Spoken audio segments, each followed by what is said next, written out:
Hey guys, it's Young Wealth. Now today we got to talk about XCM. Of course, XCM's had like a little dip in the market.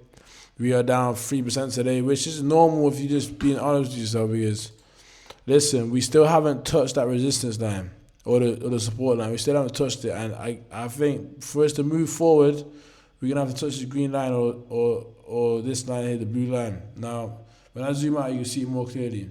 The blue line. The last time we touched the blue line and we broke over and touched it, we went on a run. Now, what I'm going to do is exit this so you can see more clearly. There's dots everywhere. Because my mistake. There's dots everywhere on the channel. I need to get rid of these dots. Make sure you know what you're looking at. Bear with me, guys. But yeah, so as I was saying, the last time we touched this blue line here, we had an impulsive move to the upside. So we had an impulse. We can actually see how much that was. He's got a long position. That was around a 52% move to the upside, 52%, which is a big move. Now, we are looking like we are approaching that line again. So, either one or two things are gonna happen, right? We either approach this blue line, and bounce off of it to higher levels to retest the local high. Or we just trickle down. If we trickle down, that's more bearish in my opinion. If we trickle down, I want us to grab the liquidity. But if we don't grab the liquidity, then the next lows, where's the next lows? Let's have a look. We have a look at the next lows. Scroll this out. Okay, so the next lows, the next level of resistance is going to be around here. Or support, should I say, is around here. That's the next level of support. Now, I'm pretty confident that we will hold above this line here. That's the 0.0037 line. I'm pretty confident we'll hold above that line. Even if we trigger down past here, we will get support here and probably bounce up again. So this could be a giant cup and handle movement. It could be a cup and handle. You never know, this could be a little cup and handle movement going on here. We never know. You just have to let these setups play out. You have to let the setups play out because this is on the 4 hour, but if you're on a 15 minute, things look completely different. 15 minutes, let's take over 15 minutes. Things do not look the same, do they? On the 15 minute, we're looking a lot stronger than we are on the 4 hour. But the 4 hour, you have to understand every candle that is on here is a 50-minute candle. On the 4 hour, we've had a red candle that's damn near head dived towards the level of support. I'm talking about the blue level of support. We just zoom in, we gotta have a look at this. That's one 4 hour candle, all red.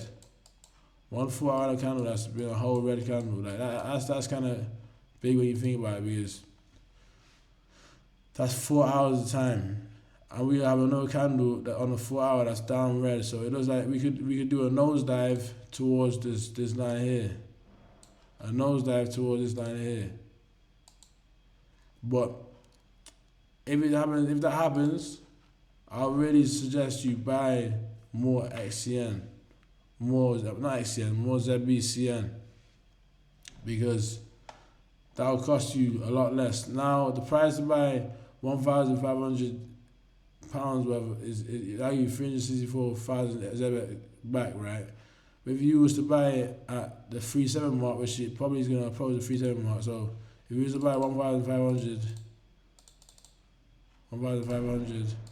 at the 3.7 mark, 0037, instead of getting 364,000, you will get how much?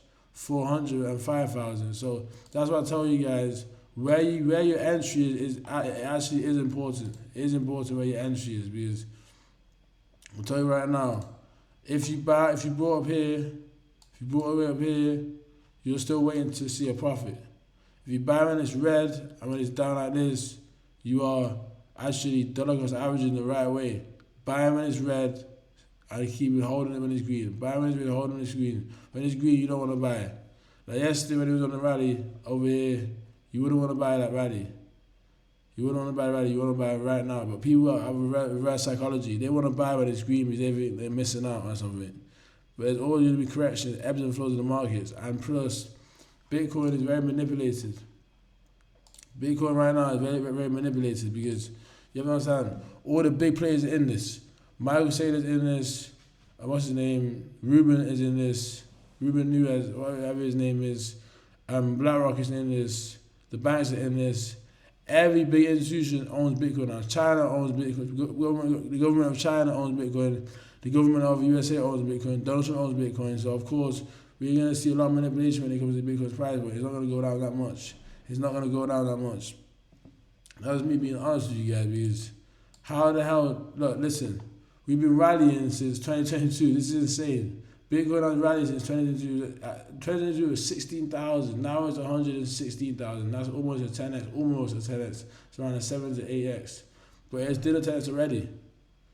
But as I was saying, Zebec Network's price point is going to follow Bitcoin. And right now, Bitcoin is not really bullish. You might think it's bullish, but it's not. What the hell is this? What the hell? What the hell? What the hell? What the hell is going on here? Let's refresh the page. What the hell is going on here with Bitcoin's graph? I've never seen it before. Let me check it out here. Yeah, there you go. I can see that's not really bullish movement. It's kind of rolling over. It hit 60,000 to roll over. Had a dip this low. 115. So like it's kind of consolidating. It's not really pushing up high. And altcoins are not really doing anything either. So we have to be prepared for both scenarios. A bullish scenario where Bitcoin takes off and gets more. Because the interest rates are being cut in around 2 weeks. There's a 90% chance interest rates are cut, which means the money printer will be back on, which means there's more inflation, which means assets also are going to inflate. And if assets inflate, that means it's good for Bitcoin. Because if assets inflate, Bitcoin is an asset class. All these coins underneath Bitcoin, they're just concepts. I must be real.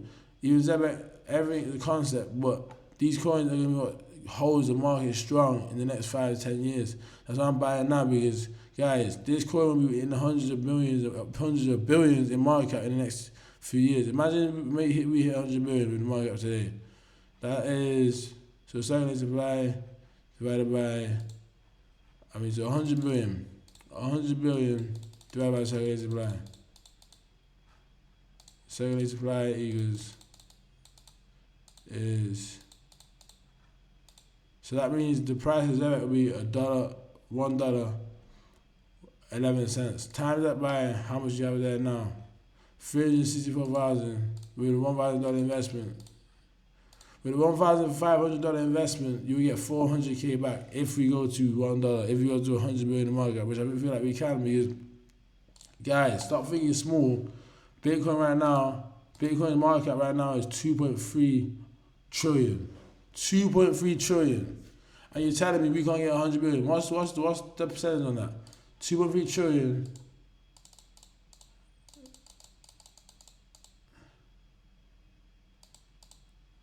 Is that divided by 100 billion?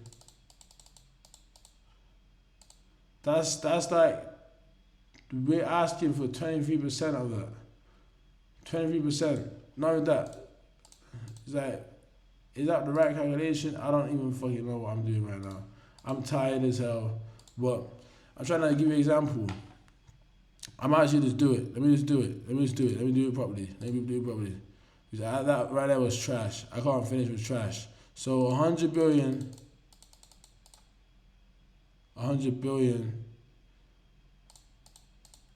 divided by 2.3 trillion. Is that 2.3 trillion or 2.3 billion? Times 100.